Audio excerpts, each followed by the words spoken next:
Hey guys, as you know, our student ministry vision is belong, believe, become. And it's in that order for a very specific reason. In the 1950s, the dominant thought on the mind of adolescent culture was, who am I? And it all centered around identity. That stayed normative for about 20 years until the 1970s, when the dominant thought on adolescent culture shifted and started to center around purpose. The idea was, why do I matter? And that stayed normative for about 30 years until the year 2000, when adolescent culture adopted the thought, where do I belong? And that idea, that question is the overwhelming, dominant, guiding thought on the mind of adolescent culture even today. In the year 2000, internet was really taking off. 2006, the first iPhone got into the hands of users. Data, instant access on a global scale became a normal thing. And all of a sudden, teenagers were able to connect with people worldwide in an instant. And so connectivity was no longer isolated to just towns or schools or families. You could now connect anywhere and everywhere instantly. And while that's an amazing reality, and there's plenty of benefits from that, it also led to this undertone of loneliness. Because now I can connect globally, but I've lost the ability to connect personally.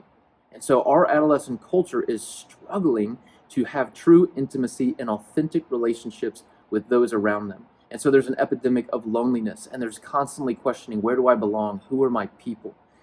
Belonging is the main thing they are searching for in this life.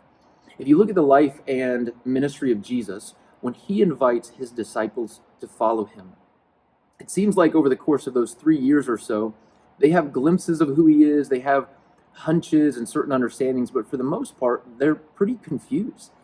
And all the way up until his death, I'm not sure they quite get the entire picture of who he is as Messiah.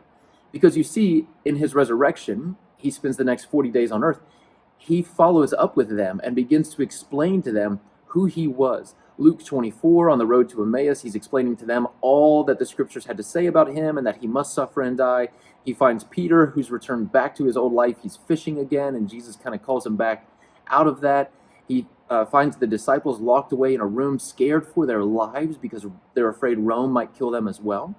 And so these guys, I don't think fully understood who he was, and therefore didn't understand who they were meant to be in him.